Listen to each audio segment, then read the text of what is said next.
असते, बाळासाहेब ठाकरेंची शिवसेना काय असते, शिवसैनिक काय असतो, गद्दारांची जागा कशा पद्धतीने दाखवली जाते हे आम्ही त्याला दाखवल्याशिवाय राहणार नाही. या जिल्हा परिषद आली आणि गेले आम्हाला काय फरक पडत नाही. आम्ही काय त्यासाठी जन्मलो नाही. सत्तेसाठी तरी शिवसेना जन्मलेलीच नाही, विशेष नाही. कारण आमचं ब्रीदवाक्यच आहे 80% समाजकारण आणि 20% राजकारण. 80% आम्ही कुठं कमी पडलो. अतिवृष्टी झाली आम्ही मदत केली, पाऊस पडला वस्त्यावर जाता येत नाही स्वखर्चाने रस्ते केले. मला दाखवा समोरच्याचा, एका माणसानं समोरचा जो नेता आहे त्यानं एक पाटी मोडून त्या वस्तीवर टाकला, एक दाखवा, मी अंतर राजीनामा देतो, हाय माझी तयारी. मग हे उष्णावसा आणि अशा लोकांच्या बरोबर तुम्ही जायचा हा विचार आणि फंद फितुरी हे कशासाठी? अगदी मोकळेपणाने सांगा साहेब, तुम्ही ह्या इलेक्शन मध्ये पडू नका, ह्या जिल्हा परिषद मध्ये पडू नका, आम्हाला आमचं मागासलेपण आहे, आम्हाला बरं वाटतंय, गुदगुल्या होतात, राहू द्या आम्हाला असं तसं. मला त्याच्याची काय हे नाही. कारण इथं नाही तिथं 80% समाजकारण जे करायचं आहे ते धाराशिव मध्ये करेन, जालन्यात करेन, सोलापूरला करेन, भंडाऱ्याला करेन, गडचिरोलीला करेन, पुण्यात कुठेतरी करेनच ना.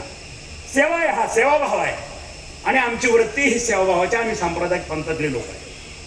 आणि म्हणून मी परत परत सांगतो, जर एकमेकावर खुन्नस करण्याचा प्रयत्न केला तिकीट देण्याच्या बाबतीतला, तर त्या ठिकाणी पुढं इलेक्शन झालं, हे जे काही जाकीरबाई सारखे आहेत आमच्याकडं पिशवीतले अस्त्र, त्यांना स्पष्ट सांगतोय, आदेशित करतोय नाना वगैरे यांना की ही पुन्हा 3-4 वर्ष नीट जगता कामा नये. त्याचा बंदोबस्त सगळ्या शिवसैनिकांनी करायचा, हे देण्यात ठेवा. कारण सत्ता आल्यानंतर ज्याला जिल्हा परिषदचं सदस्य व्हायचं आहे, ज्याला तालुका पंचायतचं सदस्य व्हायचं आहे, ठीक आहे ना, पण तुमच्या आमची मान आमची कॉलर ताट होणार आहे. तिथला धंदा काय कॉन्ट्रॅक्ट बिंट्रॅक्ट असेल माझ्याकडे या ना, मी आहे ना इथं बसलोय. तुम्हाला त्या कॉन्ट्रॅक्ट मधून 4 पैसेच कमवायचे आहेत ना, सदस्य काय व्हायचं आहे, कारण काय, आम्हाला कॉन्ट्रॅक्ट करायचं आहे, ठीक आहे.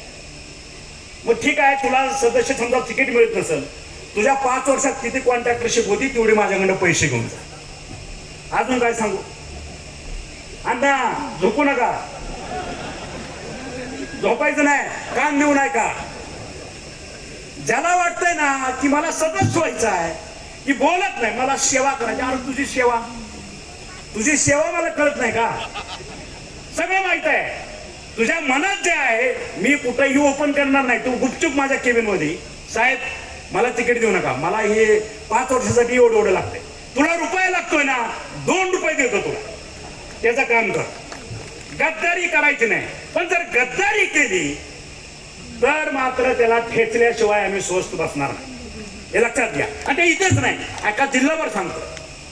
त्यावेळेस आपल्याला जिल्हा परिषदेवरती माननीय उपमुख्यमंत्री एकनाथजीभाई शिंदे यांच्या माध्यमातून धाराशिव जिल्हा परिषदेवरती आपल्याला भगवा फडकवायचा, हे प्रत्येकाने शपथ घ्या, मागे नाही राहायचं. तुम्ही बघितलं ह्या नगर परिषदेत सुद्धा